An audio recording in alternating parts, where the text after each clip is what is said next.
ಓಂ ಸಮರ್ಥ ಸದ್ಗುರು ಶ್ರೀ ಸಾಯಿನಾಥಾಯ ನಮಃ. ಶ್ರೀ ಸಾಯಿ ಸನ್ನಿಧಿ ಅಧ್ಯಾಯ 10. ಹರಿ ಸೀತಾರಾಮ್ ದೀಕ್ಷಿತ್. ಬಾಬಾರವರನ್ನು ಅತ್ಯಂತ ಭಕ್ತಿ ವಿಶ್ವಾಸಗಳೊಂದಿಗೆ ಸೇವಿಸಿದವರಲ್ಲಿ ಹರಿ ಸೀತಾರಾಮ್ ದೀಕ್ಷಿತರು ಒಬ್ಬರು. ಇವರನ್ನು ಬಾಬಾ ಅವರು ಕಾಕಾ ದೀಕ್ಷಿತ್ ಎಂದಾಗಲಿ ಕಾಕಾ ಎಂದಾಗಲಿ ಕರೆಯುತ್ತದರಿಂದ ಭಕ್ತರಲ್ಲಿಯೂ ಇವರಿಗೆ ಈ ಹೆಸರೇ ಸ್ಥಿರವಾಯಿತು. ಇವರು ಮುಂಬಯಿಗೆ ಸೇರಿದ ಪ್ರಖ್ಯಾತ ನ್ಯಾಯವಾದಿ. ದೇಶದೆಲ್ಲೆಡೆಯಲ್ಲಿಯೂ ಅಗ್ನಿಯ ಹಾಹಾಕಾರದ ಕನ್ನಾಗಲಿಗೆಯಂತೆ ಪ್ರಸರಿಸಿದ ಭಾರತದ ಸ್ವತಂತ್ರ ಉದ್ಯಮದ ಜ್ವಾಲೆಯಲ್ಲಿ ಲೋಕಮಾನ್ಯ ಬಾಲಗಂಗಾಧರ ತಿಲಕ್ರಂತಹ ಉತ್ತಮ ಪ್ರಜಾನಾಯಕರ ಮೇಲೆ ಆಂಗ್ಲ ಪ್ರಭುತ್ವವು ಜರುಗಿಸಿದ ನ್ಯಾಯ ವಿಚಾರಣೆಯಲ್ಲಿ ಪುಣೆ ವೈಭವ ಮೊದಲಾದ ಪ್ರಖ್ಯಾತ ದೇಶೀಯ ಪತ್ರಿಕೆಗಳ ಮೇಲೆ ಜರುಗಿಸಿದ ನ್ಯಾಯ ವಿಚಾರಣೆಗಳಲ್ಲಿಯೂ ಇವರು ಪ್ರಮುಖ ಪಾತ್ರ ವಹಿಸಿ ಇಡೀ ದೇಶದಲ್ಲಿಯೇ ಕೀರ್ತಿಯ ಗಳಿಸಿದರು. ರಾಜಕೀಯ, ಸಾಂಘಿಕ, ಪುರಪಾಲಕರ ವ್ಯವಹಾರಗಳಲ್ಲಿ ಇವರು ಮುಖ್ಯ ಪಾತ್ರ ವಹಿಸಿ ಅಂದಿನ ದೇಶೀಯ ಕಾಂಗ್ರೆಸ್ ಪಾರ್ಟಿ ಇಂಡಿಯನ್ ನ್ಯಾಷನಲ್ ಕಾಂಗ್ರೆಸ್ಯಲ್ಲಿ ವೃತ್ತಿ ನಿರ್ವಹಿಸಿ ಕ್ರಿಸ್ತ ಶಕ 1904ರಲ್ಲಿ ಆ ಪಾರ್ಟಿಗೆ ಕಾರ್ಯಕರ್ತರಾದರು. ಮುಂಬೈ ನಗರ ಪಾಲಕ್ ಸಂಸ್ಥೆಯಲ್ಲಿ ಕೌನ್ಸಿಲರಾಗಿಯೂ ವೃತ್ತಿ ನಿರ್ವಹಿಸಿದರು. ಇವರು ಒಂದೆಡೆ ಜನಮನ್ನಣೆಯ ಗಳಿಸುತ್ತಲೇ ಇನ್ನೊಂದೆಡೆ ಆಂಗ್ಲ ಪ್ರಭುತ್ವರ ಮನ್ನಣೆಯನ್ನು ಪಡೆದರು. ದೇಶದ ಯಾವುದಾದರೂ ಒಂದು ಪ್ರಾಂತಕ್ಕೆ ಇವರು ಕಮಿಷನರ್ ಆಗುವರೆಂದು ಇವರಿಗೆ ಗೌರವ ಚಿಹ್ನೆಯಾಗಿ ರಾಜಭಟರು ಇದ್ದು ಫಿರಂಗಿ ಗುಂಡುಗಳನ್ನು ಹಾರಿಸುವರೆಂದು ಜನರು ಭಾವಿಸುತ್ತಿದ್ದರು. ಅಂತಹ ಸಂದರ್ಭದಲ್ಲಿ ಕಾಕಾ ದೀಕ್ಷಿತರು ಕ್ರಿಸ್ತ ಶಕ 1906ರಲ್ಲಿ ಇಂಗ್ಲೆಂಡ್ಗೆ ಹೋಗಿರಲು ಪ್ರಮಾದವಶಾತ್ ಜಾರಿ ಬಿದ್ದು ಅವರ ಕಾಲಿಗೆ ಪೆಟ್ಟಾಯಿತು. ಎಷ್ಟು ಚಿಕಿತ್ಸೆಗಳು ಮಾಡಿದರೂ ಅದು ಕಡಿಮೆ ಆಗಲಿಲ್ಲ. ಇವರು ವಿಕೃತವಾಗಿ ಕುಂಟುತ್ತಾ ನಡೆಯಬೇಕಾಗಿ ಬಂದಿತ್ತು. ಇದರಿಂದ 4 ಜನಗಳ ಮಧ್ಯ ಹೋಗುವುದು ಇವರಿಗೆ ಬಹು ಸಂಕೋಚವನಿಸುತ್ತಿತ್ತು. ದುರದೃಷ್ಟವನಿಸುವ ಈ ದೃಶ್ಯವೇ ಮುಂದೆ ಮುಂದೆ ಇವರಿಗೆ ಶ್ರೀ ಸಾಯಿನಾಥರ ದಿವ್ಯ ಸನ್ನಿಧಿಯ ದೊರಕಿಸಿಕೊಟ್ಟಿತು. ದೇಶಪ್ರೇಮ ಮತ್ತು ದೇಶದ ಸೇವೆಯೊಂದಿಗೆ ಇವರಿಗೆ ತೀವ್ರವಾದ ಆಧ್ಯಾತ್ಮಿಕ ಸಂಸ್ಕಾರವೂ ಇದ್ದಿತ್ತು. ಕಾಶಿ, ಪ್ರಯಾಗ, ಬದರಿ, ಕೇದಾರ್, ಬೃಂದಾವನ, ದ್ವಾರಕಾ ಯಾತ್ರೆಗಳ ಮಾಡಿ ದೀಕ್ಷಿತರು ಇದಕ್ಕೂ ಮುಂಚೆಯೇ ಸಾಕಷ್ಟು ಪುಣ್ಯವನ್ನು ಸಂಪಾದಿಸಿಕೊಂಡಿದ್ದರು. ಇವರ ತಂದೆಯವರು ಒಳ್ಳೆಯ ಭಕ್ತರಾಗಿದ್ದರು. ತತ್ಕಾರಣದಿಂದಲೇ ಇಂತಹ ವಿಪತ್ತು ಅವರಿಗೆ ಬಂದೆರಗಾಗದಾಳೆ. ಲೌಕಿಕವಾದ ಕೀರ್ತಿ, ಪ್ರತಿಷ್ಠೆ, ಸಿರಿ ಸಂಪತ್ತುಗಳಾವುವು ಹೇಗೆ ಮನುಷ್ಯರನ್ನು ಕಾಪಾಡಲಾರುವೋ ಎಂಬುದು ಇವರಿಗೆ ಚೆನ್ನಾಗಿ ಮನದಟ್ಟಾಯಿತು. ತೀವ್ರವಾದ ಆಧ್ಯಾತ್ಮಿಕ ನಿವಾಸೆಯೂ ಇವರಲ್ಲಿ ಜಾಗೃತವಾಯಿತು. ಆ ಕಾಲದಲ್ಲಿಯೇ ಇವರಿಗೆ ಪ್ರಖ್ಯಾತ ಮರಾಠಿ ಕಾದಂಬರಿಕಾರರಾದ H.S. ಆಪ್ಟ್ ಮತ್ತು ಅಣ್ಣಾ ಸಾಹೇಬ್ ದಾಬೋಲ್ಕರ್ರೊಂದಿಗೆ ಸನ್ನಿಹಿತವಾದ ಸ್ನೇಹವೇರ್ಪಟ್ಟಿತ್ತು. ಈ ಮೂವರಿಗೂ ಶಿವಾಜಿಯ ಗುರುವಾದ ಸಮರ್ಥ ರಾಮದಾಸ ಸ್ವಾಮಿಯಂತಹ ಸಮರ್ಥ ಸದ್ಗುರುವನ್ನು ಆಶ್ರಯಿಸಬೇಕೆಂದು ತೀವ್ರವಾಗಿ ಅನಿಸಿತ್ತು. ಈ ಮೂರವರಲ್ಲಿ ಯಾರಿಗೆ ಮೊದಲು ಅಂತಹ ಮಹನೀಯರು ದೊರಕಿದರೂ ಮಿಕ್ಕಿರಿಬ್ಬರಿಗೂ ತಿಳಿಸಬೇಕು ಎಂದು ಒಪ್ಪಂದ ಮಾಡಿಕೊಂಡರು. 1909ರ ಸುಮಾರಿನಲ್ಲಿ ನಾನಾ ಸಾಹೇಬ್ ಚಾಂದೋರ್ಕರು ಕಾಕಾರನ್ನು ಭೇಟಿ ಮಾಡಿ ಶಿರ್ಡಿಯಲ್ಲಿ ವಿರಾಜಮಾನರಾದ ಶ್ರೀ ಸಾಯಿಬಾಬಾರನ್ನು ದರ್ಶಿಸಿದಲ್ಲಿ ಇವರ ಕುಂಟುತನವನ್ನು ಅವರು ನಿವಾರಿಸಿರುವೆಂದು ಹಿತನುಡಿದರು.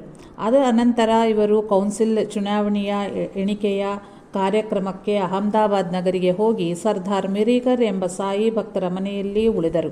ಆ ಮನೆಯಲ್ಲಿಯೇ ಮೊದಲು ಬಾರಿ ಶ್ರೀ ಸಾಯಿನಾಥರ ಪಟವನ್ನು ನೋಡಿ ಮಂತ್ರಮುಗ್ಧರಾದರು. ಸಾಧ್ಯವಾದಷ್ಟು ಬೇಗ ಇವರು ಶಿರಡಿಯ ಶ್ರೀ ಸಾಯಿನಾಥರ ದರ್ಶಿಸಬೇಕು ಎಂಬ ಕೋರಿಕೆಯನ್ನು ಹೊರಗಡೆ ಹಿಡಿದರು. ಅದೇ ಸಮಯಕ್ಕೆ ಸರಿಯಾಗಿ ಊಹಿಸಲಾರದ ರೀತಿಯಲ್ಲಿ ಮಾಧವರಾವ್ ದೇಶಪಾಂಡೆ ಶ್ಯಾಮ ರವರು ಅಹಮದಾಬಾದ್ ನಗರಕ್ಕೆ ಬಂದರು. ಅವರೊಂದಿಗೆ ಕೂಡಿ ಕಾಕಾ ಸಾಹೇಬ್ ಅವರು 2 ನವೆಂಬರ್ 1909ರಲ್ಲಿ ಮೊದಲನೇ ಬಾರಿಗೆ ಶಿರಡಿಯ ಸೇರಿ ಬಾಬಾ ಅವರನ್ನು ದರ್ಶಿಸಿದರು. ಇವರಿಗೆ ಬಾಬಾ ಅವರ ಮೇಲೆ ಅಪಾರವಾದ ಭಕ್ತಿಶಕ್ತಿಗಳು ಏರ್ಪಟ್ಟವು. ಆಗನಿಂದ ಮೇಲಿಂದ ಮೇಲೆ ಶಿರಡಿಗೆ ಬರುತ್ತಲಿದ್ದರು. 1 ವರ್ಷದೊಳಗಾಗಿಯೇ ಇವರಿಗೆ ಆ ಮಹಾನುಭಾವರ ಸನ್ನಿಧಿಯಲ್ಲಿ ಮನೆ ಕಟ್ಟಿಕೊಂಡು ಅಲ್ಲಿಯೇ ವಾಸಿಸಬೇಕು ಎಂಬುದನಿಸಿತು. ಇವರ ವ್ಯಾಪಾರದಲ್ಲಿ ತಮ್ಮದಾದ 25 ಭಾಗಗಳ ಮಾರಿ ಶಿರ್ಡಿಯಲ್ಲಿ ಒಂದು ಕುಟೀರವನ್ನು ಶೆಡ್ ನಿರ್ಮಿಸಿಕೊಂಡು ಅದರ ಮೇಲೆ ಶೀಟುಗಳ ಹಾಕಿಸಿದಲ್ಲಿ ಯಾತ್ರಿಕರಿಗೂ ಲಾಭವಾಗುವುದೆಂದು ಮೊದಲು ಚಿಂತನೆಗೈದರು. ಅನಂತರ ಭವನವ ನಿರ್ಮಿಸುವುದೇ ಲೇಸೆಂದುಕೊಂಡರು. 9 ಡಿಸೆಂಬರು 1910 ಶ್ರೀ ಸಾಯಿನಾಥರ ಅನುಮತಿ ಪಡೆದು ಅದೇ ಶುಭ ಸಮಯವೆಂದು ಬಗದು ತಮ್ಮ ವಾಡ ನಿರ್ಮಾಣಕ್ಕೆ ಶಂಕುಸ್ಥಾಪನೆ ಮಾಡಿದರು. ಎಷ್ಟು ಹೇಳಿದರೂ ಶ್ರೀ ಸಾಯಿನಾಥರ ದರ್ಶಿಸಲು ಅಷ್ಟು ಸುಲಭವಾಗಿ ಅಂಗೀಕರಿಸದ ಇವರ ಸೋದರ ಕೂಡ ಆ ಶುಭ ದಿನವೇ ಶಿರಡಿಯ ಸೇರಿದನು. ದಾದಾ ಸಾಹೇಬ್ ಕಾಪರ್ಡೆಯವರು ಅಲ್ಲಿಗೆ ಬಂದರು. ಕಾಪರ್ಡೆಯವರು ಬಾಬಾರ ಬಳಿ ಅನುಮತಿ ಪಡೆದು ಶಿರಡಿಯಿಂದ ಹೊರಡಲು ಬಹಳವಾಗಿ ಕಳುಹಿಸಿದರು. ಆದರೆ ಡಿಸೆಂಬರ್ 10 ಕಾಪರ್ಡೆ ಶಿರಡಿಯಿಂದ ಹೊರಡಲು ಮತ್ತು ದೀಕ್ಷಿತರು ಶಂಕುಸ್ಥಾಪನೆ ಮಾಡಲು ಬಾಬಾ ಅವರು ಅಂಗೀಕರಿಸಿದರು.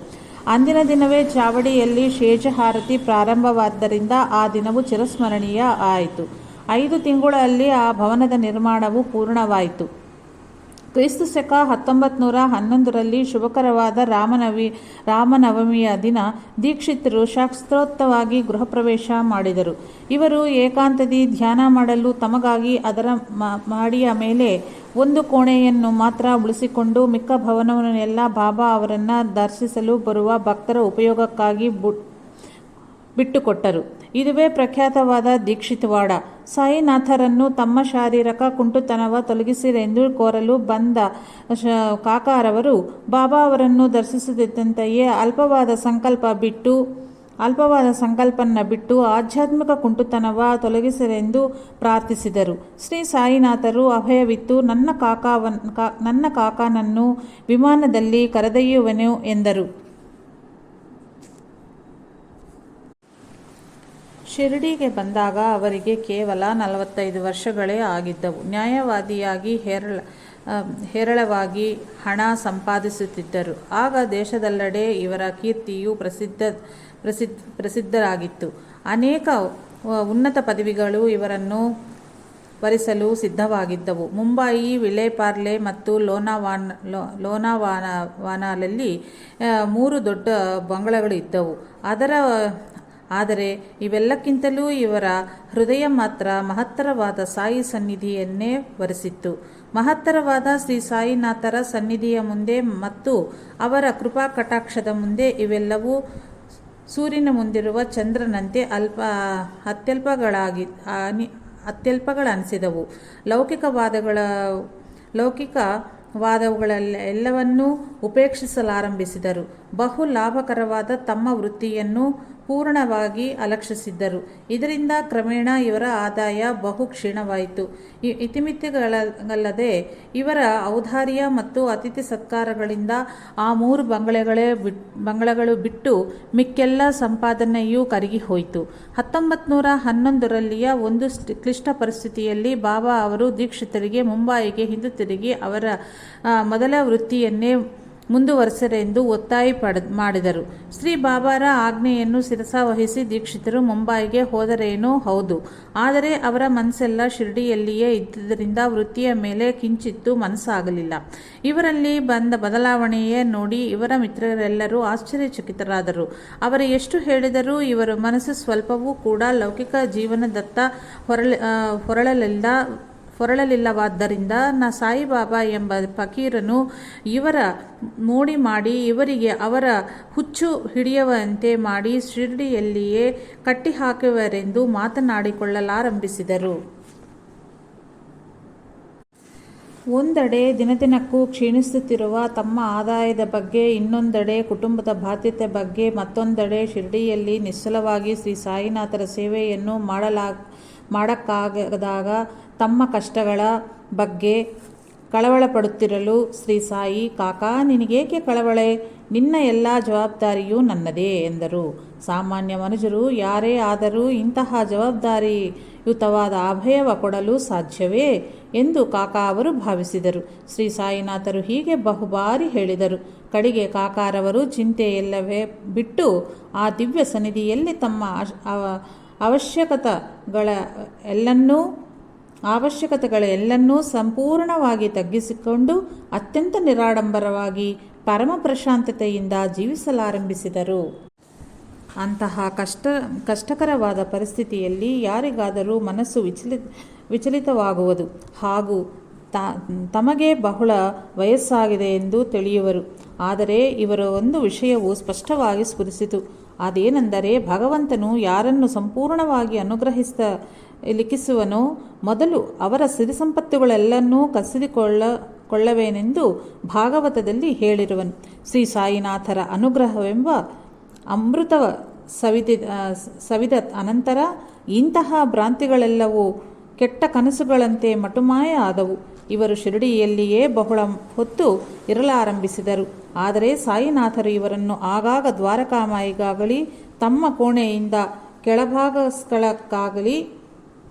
ಕೆಳಭಾಗಕ್ಕಾಗಲಿ ಬರಬೇಡವೆಂದು ಶಾಸನಗೈದರು. ಆದರೆ ಕಾಕಾ ಅವರು ಆರತಿಯ ಸಮಯದಲ್ಲಿಯೂ ಶ್ರೀ ಸಾಯಿನಾಥರ ದರ್ಶಿಸದೆ ತಮ್ಮಿಂದರಾಗದೆಂದು ಶ್ಯಾಮರ ಮುಖಾಂತರ ಬಾಬಾ ಅವರಿಗೆ ತಿಳಿಸಿದರು. ಕಡೆಗೆ ಹೇಗೋ ಇವರಿಗೆ ಚಾವಡಿಯಲ್ಲಿ ನಡೆಯುವ ಆರತಿಯಲ್ಲಿ ಮಾತ್ರ ಭಾಗವಹಿಸಲು ಶ್ರೀ ಸಾಯಿ ಅನುಮತಿ ಇತ್ತರು. ಈ ರೀತಿ ಇವರು 9 ತಿಂಗಳುಗಳ ಕಾಲ ಏಕಾಂತವಾಗಿ ವಾನಪ್ರಸ್ಥ ಜೀವನ ನಡೆಸಿದರು. ಇವರಲ್ಲಿ ಉಂಟಾಗುತ್ತಿದ್ದ ಈ ತೀವ್ರ ಗತಿಯ ಪರಿಣಾಮವ ಕಂಡು ಇವರ ಹೆಂಡತಿಯು ಭಯಗೊಂಡು ಇವರ ಬಳಿಯ ಇರಬೇಕು ಎಂದು ತಿಳಿದು ಶಿರಡಿಗೆ ಬಂದಳು. ಆದರೆ ದೀಕ್ಷಿತ್ ವಾಡಾದ ಮೇಲ್ಭಾಗದಲ್ಲಿ ಸ್ತ್ರೀಯರ ಪ್ರವೇಶವಿಲ್ಲವೆಂಬ ನಿಯಮವಿದ್ದಿತ್ತು. ಆದ್ದರಿಂದಲೇ ಆಕೆ ಶಿರಡಿಯಲ್ಲಿ ಇದ್ದಷ್ಟು ದಿನಗಳು ಕಾಕಾ ಅವರು ಅದರ ಕೆಳಭಾಗದಲ್ಲಿಯೇ ನಿದ್ರಿಸಬಹುದು ಎಂದು ಬಾಬಾ ಅವರನ್ನು ಶ್ಯಾಮರು ಕೇಳಿದರು. ಆದರೆ ದೀಕ್ಷಿತರು ಆ ಮೇಲ್ಹಡಿಯ ಕೋಣೆಯಲ್ಲಿಯೇ ಒಬ್ಬನೇ ಮಲಗಬೇಕು ಎಂದು ಬಾಬಾ ಅವರು ಆದೇಶಿಸಿದರು. ಕೆಲವು ದಿನಗಳ ಕಾಲ ಶ್ರೀಮತಿ ದೀಕ್ಷಿತರು ಕಾದು ನೋಡಿ ಆಕೆ ಮತ್ತೆ ವಿಲೇಪಾರ್ಲೆಗೆ ಹಿಂದಿರುಗಲು ನಿಶ್ಚಯಿಸಿಕೊಂಡರು. ಆಕೆ ಹೊರಡಲನುವಾಗಿ ತನ್ನ ಗಂಡನ ಯೋಗಕ್ಷೇಮದ ಬಗ್ಗೆ ಕಳವಳಿಸುತ್ತಿರಲು ಬಾಬಾ ಅವರು, ಕಾಕಾನ ಬಗ್ಗೆ ನೀನೇನೂ ಭಯಪಡಬೇಕಾಗಿಲ್ಲ, ನಾನೇ ಸ್ವತಃ ಅವನ ಯೋಗಕ್ಷೇಮವನ್ನು ನೋಡಿಕೊಳ್ಳುವನು ಎಂದರು. ಆಕೆಗೆ ಸ್ವಲ್ಪ ಧೈರ್ಯ ಬಂದುತ್ತಾಗಿ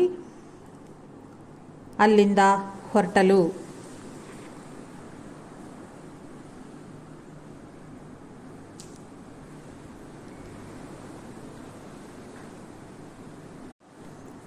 ಕಾಕಾರವರು ನಿತ್ಯವೂ ಭಾಗವತದಲ್ಲಿನ ದಶಮಸ್ಕಂದದ ಬಗೆಗಿನ ಪ್ರಖ್ಯಾತ ಮರಾಠಿ ಗ್ರಂಥದ ವ್ಯಾಖ್ಯಾನವನ್ನು ಓದುತ್ತಿದ್ದರು. ಒಂದು ಬಾರಿ ಅದು ಪೂರ್ಣಗೊಳ್ಳುತ್ತಲೇ ಬಾಬಾ ಅವರ ಬಳಿ ಸಾರಿ, ಬಾಬಾ, ಈ ಗ್ರಂಥ ಪೂರ್ಣ ಆಯಿತು, ಮತ್ತೆ ಇದನ್ನೇ ಓದಲೇ ಅಥವಾ ಬೇರೆದಾವುದನ್ನಾದರೂ ಓದಬೇಕೇ ಎಂದು ಕೇಳಿದರು.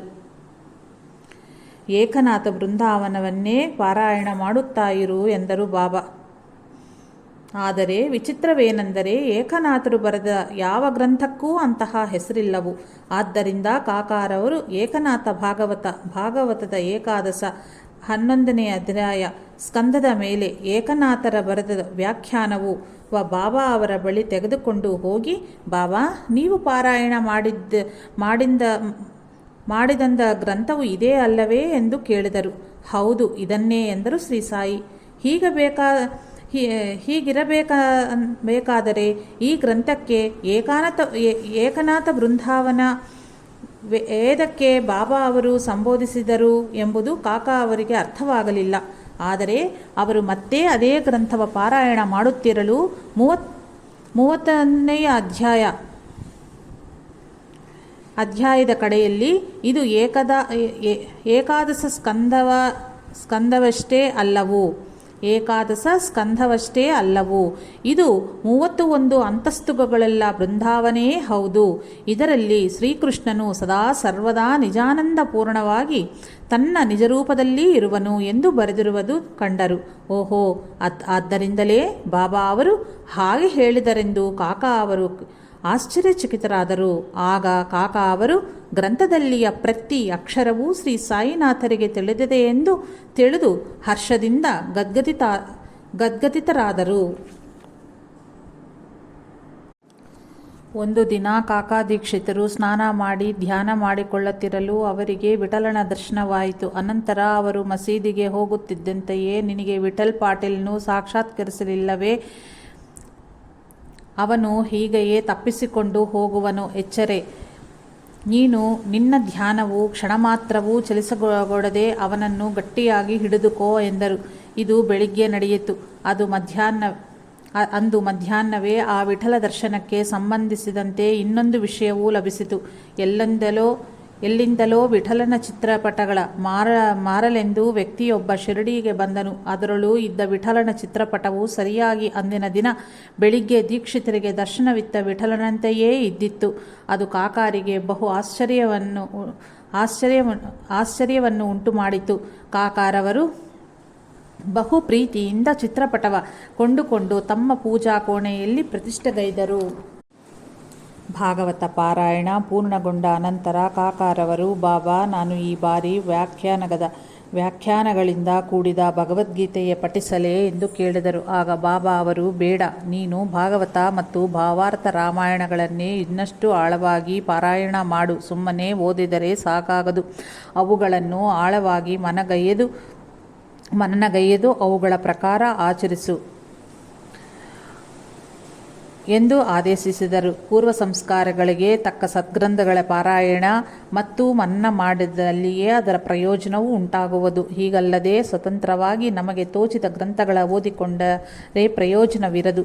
ಏಕೆಂದರೆ ಅವು ನಮ್ಮ ಪೂರ್ವ ಸಂಸ್ಕಾರಗಳಿಗೆ ಸರಿಹೊಂದದಲ್ಲಿ ನಮ್ಮಗಳ ಸಂಸ್ಕಾರವನ್ನು ವಿಕಲಗೊಳಿಸುವುದು. ಅದು ಅನಂತರ ನಮ್ಮ ಸಂಸ್ಕಾರಕ್ಕೆ ತಕ್ಕ ಗ್ರಂಥಗಳ ಓದಿದರೂ ಅಂತಹ ಶುಭ ಫಲಗಳನ್ನಿರಲಾರವು. ಈ ವಿಷಯವ ಅಣ್ಣಾ ಸಾಹೇಬ್ ದಾಭೋಲ್ಕರರ ವೃತ್ತಾಂತವೇ ಗಮನಿಸಲು ಮತ್ತಷ್ಟು ಸ್ಪಷ್ಟವಾಗುವುದು. ಯಾರ ಪೂರ್ವ ಸಂಸ್ಕಾರ ಹೇಗಿರುವವೋ ಅದಕ್ಕೆ ತಕ್ಕಂತಹ ಗ್ರಂಥಪಾರಾಯಣವ ಅವರಿಗೆ ವಿಧಿಸುವುದು ಸಾಯಿನಾಥರಂತಹ ಸದ್ಗುರುಗಳಿಗೆ ಮಾತ್ರವೇ ಸಾಧ್ಯವಾಗುವುದು. ಸ್ವತಂತ್ರವಾಗಿ ಗ್ರಂಥಗಳ ಓದಿ ಮನಸ್ಸು ವಿಕಲಗೊಂಡು ಅನಂತರ ಸದ್ಗುರುವಿನ ವಾಣಿಯೂ ಹೃದಯದಿ ನಾಟುವುದು ಬಹು ಕಷ್ಟ ಸಾಧ್ಯವು. ಅಂತಹವರಿಗೆ ಸದ್ಗುರು ಲಭಿಸಿದರೂ ಆಶ್ರಯಿಸುವುದು ಕಷ್ಟವಾಗುವುದು. ತಮಗೂ ತಿಳಿಯದು, ತಿಳಿದರವರನ್ನೂ ಆಶ್ರಯಿಸರು ಎಂದಂತಾಗುವುದು ನಮ್ಮ ಪರಿಸ್ಥಿತಿ. ನಮ್ಮ ಶರೀರ ತತ್ವಕ್ಕೆ ಸರಿಹೊಂದಂಥ ಆಹಾರವು ಸರಿಯಾಗಿ ಜೀರ್ಣವಾಗದೆ ಶಕ್ತಿ ಸಾಮರ್ಥ್ಯವ ಕೊಡಲಾರದು. ಅರಾಕೊರೆ ಜ್ಞಾನದಿಂದ ರೋಗಿಗಳು ತಮಗೆ ತಾವೇ ಔಷಧಿಗಳ ತೆಗೆದುಕೊಂಡಾಗುತ್ತದೆ. ಕಾಕಾ ದೀಕ್ಷಿತರು ವಿವೇಕಿಗಳಾದ ಕಾರಣದಿಂದಲೇ ಧನ್ಯರಾದರು. ಶ್ರೀ ಸಾಯಿ ಕಾಡುವೊಂದರಲ್ಲಿ ತಮ್ಮ ಗುರುವನ್ನು ಭೇಟಿಯಾದ ಬಗ್ಗೆ ಹೇಳಿದ ವೃತ್ತಾಂತದಲ್ಲಿ ಅವರ ಜೊತೆಯವರು ಮೂವರೂ ಅನ್ನಪಾನೀಯಗಳಿಗಾಗಿ ಕಷ್ಟಪಡುತ್ತಾ ಅಡವಿಯ ಪಾಲಾಗಿದ್ದು ಈ ಕಾರಣದಿಂದಲೇ ಎಂಬುದ ವೃತ್ತಾಂತವ ಜಾಗರೂಕದಿಂದ ಪರಿಶೀಲಿಸಿದಲ್ಲಿ ತಿಳಿಯಬರುತ್ತದೆ. ಶ್ರೀ ಸಾಯಿ ಒಬ್ಬರೇ ಹಾಗೆ ಮಾಡದೆ ಆ ಗುರುವನ್ನು ಆಶ್ರಯಿಸಿ ಕೃತಾರ್ಥರಾದರು.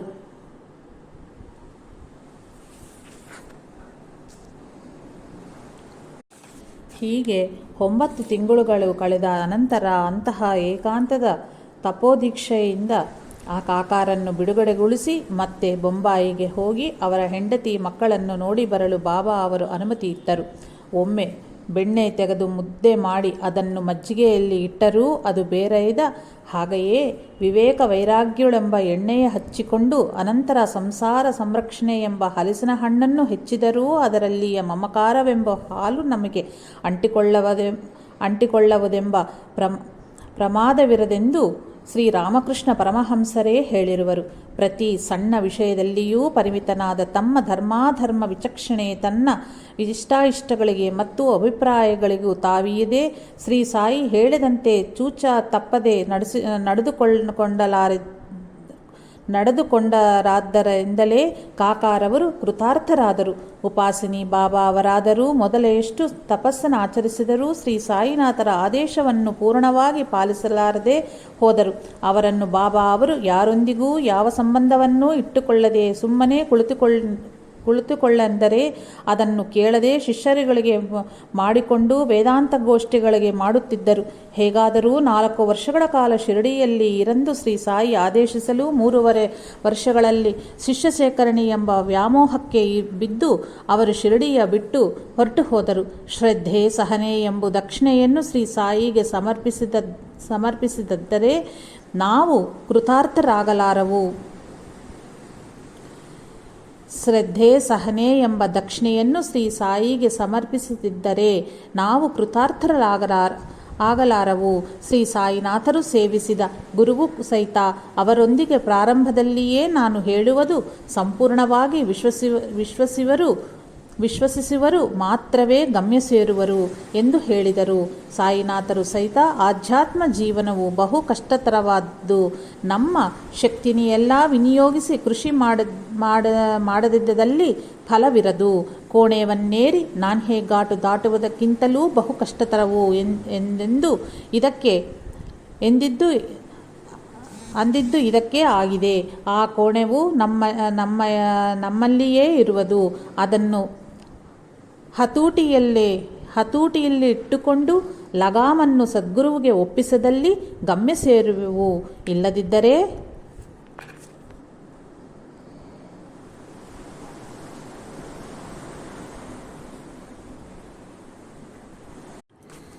ಶ್ರೀ ಸಾಯಿನಾಥರು ಇವರಿಗಿತ್ತ ಸಂಸ್ಕಾರದ ಚಿಹ್ನೆಗಳು ವಿಶಾಲವಾಗಿ ವ್ಯಕ್ತವಾಗುತ್ತಲೇ ಇರುವವು.